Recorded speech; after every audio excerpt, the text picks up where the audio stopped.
Hello, everybody. I'm your host from Most Amazing Top 10, and today we are counting down our list of the top 10 horror movies that you should not watch alone.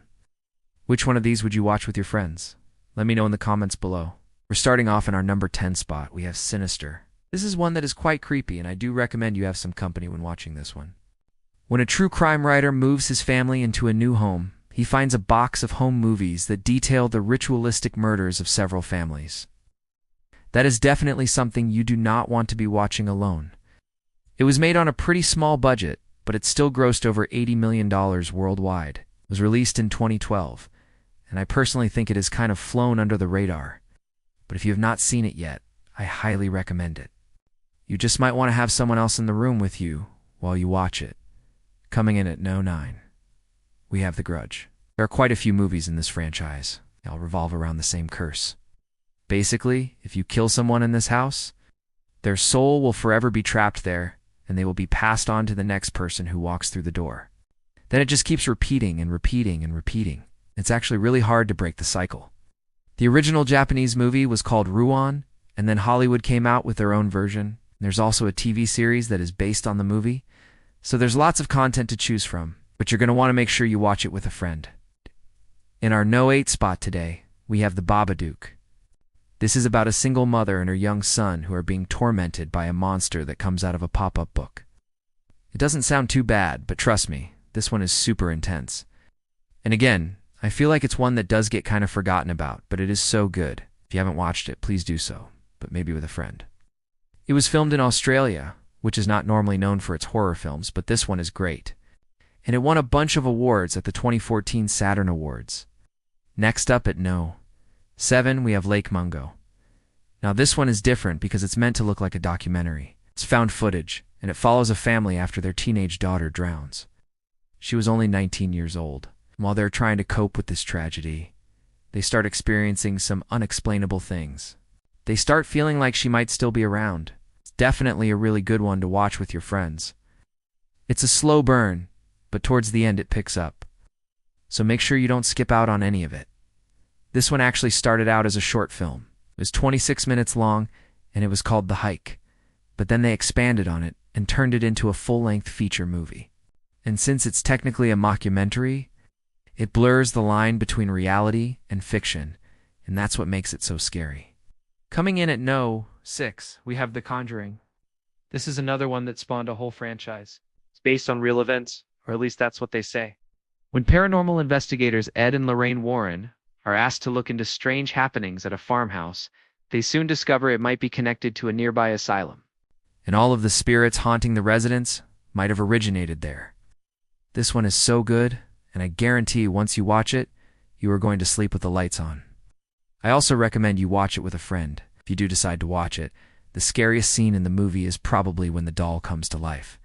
This is actually a real doll. It's not CGI or anything. And the actress who played the possessed girl in the movie said that even though it is just a doll, it definitely creeps her out.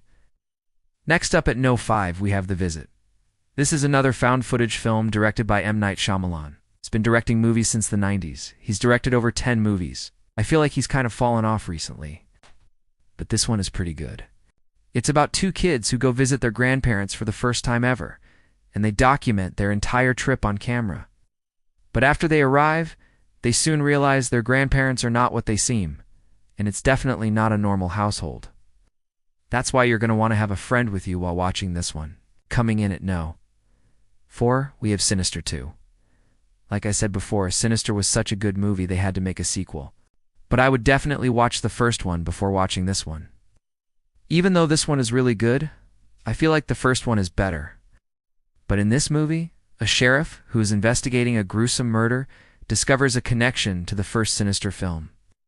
All the footage that he finds, and I am not kidding, is incredibly disturbing and definitely not for the faint of heart. Again, it's found footage, so you know it's going to be good. This one didn't do as well as the first one in terms of money. It only made $32 million worldwide, but I still think it's really good. Next up at No. 3, we have The Autopsy of Jane Doe. This is definitely a lesser-known film. It's an independent film that was made on a very small budget, but it's still very entertaining. After a mysterious woman is found dead, A father and son team of coroners are tasked with examining her body. As they do, they uncover some bizarre clues that suggest she might have been part of a cult. This is a really slow burn. It builds up slowly, but then towards the end it gets super intense. I promise you, you will not be disappointed. Coming in at our No. 2 spot today, we have His House. This is a modern horror film on Netflix. It's very similar to Get Out. Both movies deal with the idea of demons, but this one is more focused on psychological horror. A refugee couple from South Sudan move to England and try to adjust to their new lives. But they soon discover their new home is haunted by the ghosts of the previous owner. It's not exactly clear whether those ghosts are friendly or not. And that's what makes this movie so terrifying. I'm not gonna lie, I watched this movie by myself, and I did jump a few times. And I think it's just because it's so unexpected. And it also stars Wunmi Mosaku. She was also in the movie Loki. And if you've seen her in that, you know she can definitely carry a horror film. Last but not least, in our No. 1 spot today, we have We Are Still Here. This is another independent film that was made on a low budget, but it's so good. A woman grieving the death of her young son moves into a rural New England home with her husband. She feels a strong connection to their deceased son. And as time goes on, she starts believing he might actually be living inside of the home. And trust me, you will not be able to stop thinking about this movie after you watch it. This one is super eerie, and I highly recommend you watch it with a friend. That's all for our list today, guys. Thank you so much for checking it out. I've been your host, and I'll see you next time on Most Amazing Top 10.